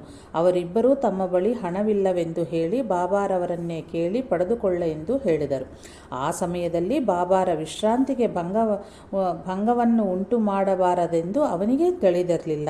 ಆದ್ದರಿಂದ ಅವನು ನೇರವಾಗಿ ದ್ವಾರಕಾಮಾಯಿಯ ಬಳಿ ಸಾರಿ, ಬಾಬಾ, ನನಗೆ ಹಣವನ್ನು ಕೊಡಿಸಿರಿ, ನಾನು ಹೊರಡಬೇಕು ಎಂದು ಕೂಗಾಡುತ್ತಿದ್ದನು. ಆ ಗದ್ದಲಕ್ಕೆ ವಿಶ್ರಾಂತಿ ಭಂಗವಾಗಿ ಬಾಬಾರವರು ಕೋಪಾವಿಷ್ಟರಾಗಿ ದೊಡ್ಡ ದನಿಯಲ್ಲಿ ಬೈಯುತ್ತಾ ಎದ್ದು ಬಂದು ಅವನ ಮೇಲೆ ಸಟಕವನ್ನು ಎಸೆದರು. ಅದು ಆ ಕೂಲಿಯವನಿಗೆ ತಾಕಿ ತಲೆ ಒಡೆದು ರಕ್ತ ಸುರಿತು. ಅವನು ಜೋರಾಗಿ ಆಳುತ್ತಾ ಹೊರಗೆ ಹೋಗಿ ಭಕ್ತರಿಗೆ ಹೇಳಿಕೊಂಡನು. ಹಗಲಿರುಳು ಅಸಂಖ್ಯಾತ ಸಂಖ್ಯೆಯಲ್ಲಿ ಬಾಬಾರವರ ದರ್ಶನಕ್ಕೆ ಬರುವ ಭಕ್ತರನ್ನು ಗಮನಿಸಲೊಸಗೆ ಕೆಲವು ಪೊಲೀಸರು ಆ ಪ್ರಾಂತದಲ್ಲಿ ಗಸ್ತು ತಿರುಗುತ್ತಾ ಇದ್ದರು. ಆ ಕೂಲಿಯವನು ಆ ಪೊಲೀಸರಲ್ಲಿ ಹೇಳಿ ಎಲ್ಲಿ ಗಲಾಟೆ ಮಾಡುವೆನೋ ಎಂದು ಭಕ್ತರೆಲ್ಲರೂ ಕಳವಳಿಸುತ್ತಿದ್ದರು. ಅದೃಷ್ಟವಶಾತ್ತು ಆ ಸಮಯಕ್ಕೆ ಕಾಕಾ ದೀಕ್ಷಿತರು ಆ ಕೂಲಿಯವನ ಕರೆಯಿಸಿ ಆ ಸಮಯದಲ್ಲಿ ಬಾಬಾರವರ ವಿಶ್ರಾಂತಿಗೆ ಭಂಗ ತರುವುದು ಅತ್ಯಂತ ಅನುಚಿತವಾದವೆಂದು ಅವನಿಗೆ ಅರ್ಥವಾಗುವಂತೆ ಹೇಳಿದರು. ಬಾಬಾರವರು ಅವನಿಗೆ ಕೇವಲ ಆ ಹೊತ್ತಿನ ಕೂಲಿಯನ್ನು ಮಾತ್ರವೇ ಅಲ್ಲದೆ ಶಾಶ್ವತವಾದ ಜೀವನೋಪಾಧಿಯನ್ನು ಲಭಿಸುವಂತೆ 200 ರೂಗಳ ಕೊಡಬಲ್ಲರೆಂದು ಹೇಳಿ ಅದರಿಂದ ಅವನು ಬಂಡಿ ಮತ್ತು ಎತ್ತುಗಳನ್ನು ಕೊಂಡುಕೊಳ್ಳಬಹುದೆಂದು ಹೇಳಿದರು. ನಿತ್ಯವೂ ಶಿರಡಿಗೂ ಕೋಪರಗಾಂವ್ಗೂ ಭಕ್ತರನ್ನು ಕರೆದೊಯ್ಯುತ್ತಲಿದ್ದರೆ ಅವನಿಗೆ ಜೀವನ ಮತ್ತು ಶ್ರೀ ಸಾಯಿನಾಥರ ಸೇವೆಯೂ ಲಭಿಸಬಲ್ಲದೆಂದು ಹೇಳಿ ಅವನಿಗೆ ಆ ಹಣವನ್ನು ದೀಕ್ಷಿತರು ಕೊಟ್ಟರು. ಅನಂತರ ಆ ಕೂಲಿಯವನು ಹಾಗೆಯೇ ಜೀವನ ನಡೆಸಿದನು. ಪ್ರತಿದಿನವೂ ಭಕ್ತರು ಬಾಬಾ ಅವರಿಗೆ ಅನೇಕ ಕಾಣಿಕೆಗಳನ್ನು ದಕ್ಷಿಣೆಯನ್ನು ಸಮರ್ಪಿಸುತ್ತಿದ್ದರು. ಸಾಯಂಕಾಲವಾಗುತ್ತಂತೆಯೇ ಶ್ರೀ ಬಾಬಾ ಹಣವೆಲ್ಲವನ್ನೂ ದಾನ ಮಾಡಿಬಿಡುತ್ತಿದ್ದರು. ಕೇವಲ ಆ ಹಣಕ್ಕಾಗಿಯೇ ಅವರ ಬಳಿ ಬರುತ್ತಿದ್ದ ಎಷ್ಟೋ ಮಂದಿ ಇದ್ದರು. ಅವರಲ್ಲಿ ಅಪರಾಧಿಗಳೂ ಇರುತ್ತಿದ್ದರು. ಒಂದೊಮ್ಮೆ ಭಕ್ತರೊಂದಿಗೆ ಅಲ್ಲಿ ಸುಮಾರು 32 ಮಂದಿ ಅಪರಾಧಿಗಳು ಇರುವೆಂದು ಪೊಲೀಸ್ ಶಾಖೆಯಲ್ಲಿ ವರದಿ ಇದ್ದಿತ್ತು. ಸ್ಥಾನಿಕ ಭಕ್ತರಿಗೂ ಮತ್ತು ಸೇವಕರಿಗೂ ಶ್ರೀ ಸಾಯಿನಾಥರು ನಿತ್ಯವೂ ನಿರ್ದಿಷ್ಟವಾದ ಹಣವನ್ನು ಈಯುತ್ತಿದ್ದರು. ಅವರಲ್ಲಿ ಲಕ್ಷ್ಮೀಬಾಯಿ ಶಿಂಡೆಗೆ 9 ರೂಗಳು ಲಭಿಸುತ್ತಿದ್ದವು. ಬಾಬಾ ಅವರಿಗೆ ಬರುತ್ತಿದ್ದ ದಕ್ಷಿಣೆಯು ಬ್ರಿಟಿಷ್ ಸರ್ಕಾರದ ಗವರ್ನರ್ಗೆ ಬರುತ್ತಿದ್ದ ತಿಂಗಳ ಸಂಬಳದಷ್ಟು ಇದ್ದಿತ್ತು. ಅದನ್ನು ಅವರು ಸಂಪೂರ್ಣವಾಗಿ ಹಾಳು ಮಾಡಿದರೆಂದು ಆ ದಿನಗಳ ಪ್ರಖ್ಯಾತ ದಿನಪತ್ರಿಕೆಯಲ್ಲಿ ಚಂಡಾವರ್ಕರ್ ಎಂಬ ನ್ಯಾಯಮೂರ್ತಿ ಬಾಬಾ ಅವರು ಸಮಾಧಿಯನ್ನೈದ ಸಂದರ್ಭದಲ್ಲಿ ತನ್ನ ವ್ಯಾಸದಲ್ಲಿ ಬರೆದಿರುವನು. ನನ್ನ ಮಿತ್ರನಾದ ಶಂಕರರಾವ್ ಅವರು ತಾಯಿಯ ಪಂಢರಾಪುರ ಮತ್ತೆರಡು ಊರುಗಳು ಹೋಗಲಿಕ್ಕಿಸಿ ದಾರಿಯಲ್ಲಿ ಶ್ರೀ ಸಾಯಿನಾಥರ ದರ್ಶಿಸಿದರು. ಅನಂತರ ಆಕೆ ಹೊರಡಲು ಅನುಮತಿ ಬೇಡಲು ಬಾಬಾ ಅವರು, ನೀನು ಊದಿಯನ್ನು ತೆಗೆದುಕೊಂಡು ಮನೆಗೆ ಹೋಗು ಎಂದು ಆದೇಶಿಸಿದರು. ಅಲ್ಲಿಗಾಕೆ ಪಂಢರಾಪುರಕ್ಕೆ ಹೋಗುವ ಸಂಕಲ್ಪವ ತೊರೆದು ಸ್ವಗ್ರಾಮಕ್ಕೆ ಸೇರಿದಳು. ಬಾಬಾ ಅವರ ಊದಿಯನ್ನು ಎಲ್ಲರಿಗೂ ಕೊಡಬೇಕೆಂದು ಪೊಟ್ಲವನ್ನು ತೆರೆದು ನೋಡಲು ಪರಮ ಆಶ್ಚರ್ಯ. ಅದರಲ್ಲಿ ಪಂಢರಾಪುರಾದಿ ಪ್ರಸಾದವಾಗಿ ಹಂಚುವ ಬುಕ್ಕ ಇರುವುದು. ಇದೇನಿದು, ಇದರಲ್ಲಿ ಬುಕ್ಕ ಇರುವುದಲ್ಲ ಎಂದಾಕೆ ಕೇಳಲು, ನಾವು ನಿನಗೆ ಶಿರಡಿಯೇ ಪಂಢರಾಪುರವು, ಆದ್ದರಿಂದಲೇ ಬಾಬಾ ಅವರು ನಿನಗೆ ಸರಿಹೊಂದುವ ಪ್ರಸಾದವನ್ನೇ ಕೊಟ್ಟಿರುವರು ಎಂದು ಹೇಳಿದವು. ಶ್ರೀ ಸಾಯಿ ಸಶರೀರರಿದ್ದಾಗ ಮಾತ್ರವಲ್ಲದೆ ಆದ ನಂತರ ಸಹಿತ ಕಾಕಾರವರು ಶ್ರೀ ಸಾಯಿಬಾಬಾ ಸಂಸ್ಥಾನಕ್ಕೆ ತಮ್ಮ ಮನೆಯೆಂದು, ತಮ್ಮ ಬಾಧ್ಯತೆಯೆಂದು, ಶ್ರೀ ಸಾಯಿಯವರ ಪ್ರತಿರೂಪವೆಂದು ತಿಳಿದು ಸೇವಿಸಿದರು. ಇವೆಲ್ಲವೂ ಅಪರೂಪವಾದ ಸಂಸ್ಕಾರವೇ ಸರಿ. ಸಾಮಾನ್ಯವಾಗಿ ಮಹಾತ್ಮರು ಸಮಾಧಿಯ ಪ್ರವೇಶಿಸಿದಂತೆಯೇ ಅಲ್ಲಿಯವರೆಗೂ ಅವರನ್ನು ಸೇವಿಸಿದವರೂ ಸಹಿತ ಅವರವರ ದಾರಿಯನ್ನು ಹಿಡಿಯುವುದು ಲೋಕದಿ ನಾವು ಕಾಣುವವು. ನಮ್ಮ ಗುರುವು ನಮ್ಮ ಬಳಿಯೇ ಇರುವನಲ್ಲವೇ ಎಂದು ಹೇಳಿ ಅಂತಹ ಮಾತುಗಳಿಂದಲೇ ನಮ್ಮ ಹೊಣೆಗಾರಿಯ ಕೈಯಿಂದ ತಪ್ಪಿಸಿಕೊಳ್ಳುವವು. ಅದೇ ನಮ್ಮ ಕುಟುಂಬದ ವಿಷಯದಲ್ಲಾದರೆ ಹಾಗೆ ಮಾಡುವವೇ. ಶ್ರೀ ಸಾಯಿನಾಥರು ತಮ್ಮ ಗುರುವು ಸಶರೀರರಿದ್ದಾಗ ಮಾತ್ರವಲ್ಲದೆ ಅವರು ಸಮಾಧಿಯನ್ನೈದರೂ ಅವರ ಆ ಗುರುಸ್ಥಾನವನ್ನು, ಅವರ ಪ್ರಸಾದಿಸಿದ ಇಟಿಕೆಯನ್ನು, ತಮ್ಮ ಅನುಗ್ರಹಿಸಿದ ಪ್ರದೇಶವನ್ನು, ಅವರ ಪ್ರತಿರೂಪವಾದ ಅಗ್ನಿಯನ್ನು ಎಷ್ಟು ಶ್ರದ್ಧೆಯಿಂದ ಕಾಪಾಡಿಕೊಂಡು ಬಂದರೋ ಹಾಗೆಯೇ ಆ ಸನ್ನಿಧಿಯಲ್ಲಿಯೇ, ಆ ಸೇವೆಯಲ್ಲಿಯೇ ತಾವು ಕೂಡ ಶರೀರವನ್ನು ತ್ಯಜಿಸಬೇಕೆಂಬ ದೀಕ್ಷೆಯಿಂದ ಎಷ್ಟು ದಶಾಬ್ದಿಗಳಾದರೂ ಇಂತಹ ಗುರುಭಕ್ತಿಯ ಲವಲೇಶವು ಕಾಕಾದೀಕ್ಷರಂತಹ ಗುರುಭಕ್ತರಿಗೆ ಬಿಟ್ಟು ಅನ್ಯರಿಗೆ ಲಭಿಸಲಾರದು. ಸಾಯಿನಾಥರು ಸಮಾಧಿಯನ್ನೈದ ಅನಂತರ ಕಾಕಾರವರು ಸಂಸ್ಥಾನಕ್ಕೆ ಕಾರ್ಯದರ್ಶಿಯಾಗಿ, ಸಾಯಿಲೀಲಾ ಪತ್ರಿಕೆಗೆ ಸಂಪಾದಕರಾಗಿ ತಮ್ಮ ಗುರುಬಂಧಗಳ ಅನುಭವಗಳನ್ನು ಅದರಲ್ಲಿ ಮುದ್ರಿಸಿ ಅವುಗಳ ಚಿರಸ್ಮರಣೀಯವಾಗಿಸಿದರು. ಆದ್ದರಿಂದಲೇ ಬಾಬಾ ಅವರು ಅವರನ್ನು ತಮ್ಮ ಪಂಕ್ತಿಯಲ್ಲಿ ಭೋಜನಕ್ಕೆ ಕುಳಿತುಕೊಳ್ಳಲು ಅನುಮತಿಸುವುದೇ ಅಲ್ಲದೆ ಅವರ ಕಫ್ನಿಯನ್ನು ಪ್ರಸಾದವಾಗಿ ಇತ್ತು ಧರಿಸೆಂದರು. ಕಾಕಾರ ಎಲ್ಲ ಜವಾಬ್ದಾರಿಯನ್ನೂ ವಹಿಸಿದರೂ ಸಹ ಅವಸಾನ ಕಾಲದಲ್ಲಿ ಅವರನ್ನು ವಿಮಾನದಲ್ಲಿ ಕರೆದೊಯ್ಯುವನೆಂದು ಅಭಯವನ್ನೂ ಇತ್ತರು.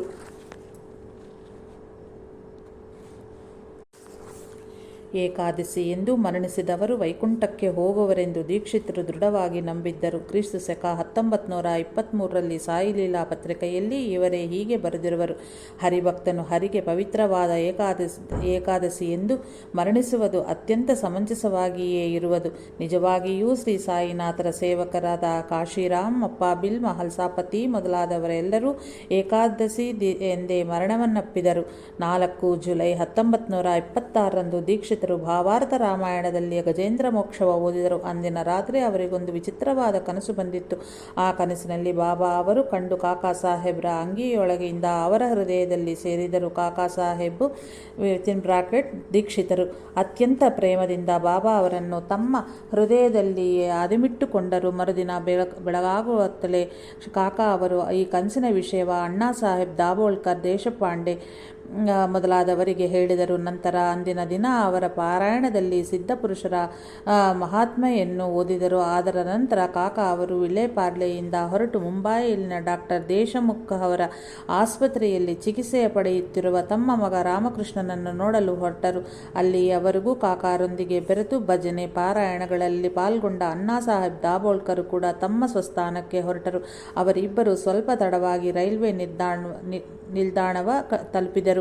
ಆ ದಿನ ರೈಲುಗಾಡಿಯು ತಡವಾಗಿ ಸರಿಯಾಗಿ ಅದೇ ಸಮಯದಲ್ಲಿಯೇ ಬಂದಿತ್ತು. ಇಬ್ಬರು ರೈಲನ್ನು ಹತ್ತಿ ಕುಳಿತುಕೊಳ್ಳುತ್ತಿದ್ದಂತೆಯೇ ಕಾಕಾ ಅವರು, ನೋಡಿದೀಯಾ ಅಣ್ಣಾ ಸಾಹೇಬ್, ಬಾಬಾ ಅವರಷ್ಟು ದಯಾಮಯರು.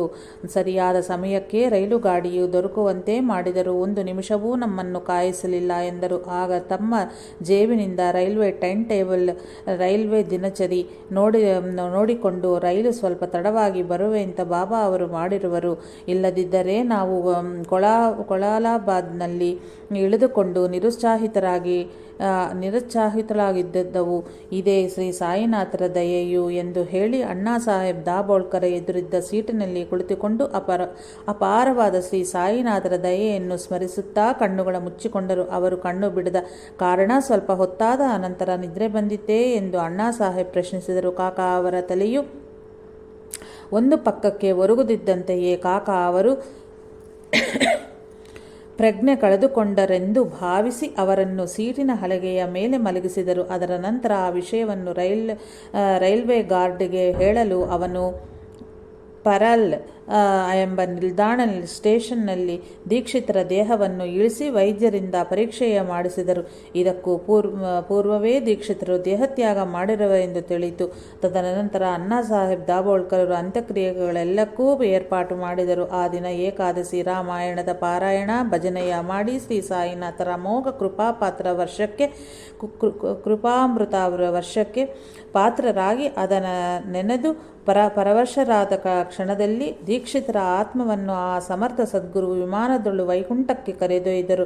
9 ವರ್ಷಗಳು ಯಾವ ಸೇವೆಯಲ್ಲಿ ಸಾರ್ಥಕ್ಯವ್ಯ ಕಂಡರೋ ಆ ಸೇವೆಯಲ್ಲಿಯೇ ಕಾಕಾ ಅವರು ತಮ್ಮ ಅಂತಿಮ ಶ್ವಾಸವನ್ನು ತ್ಯಜಿಸಿದರು. ವಿಶ್ವಾಸವೆಂದರೆ ಇದುವೇ ಹೌದು.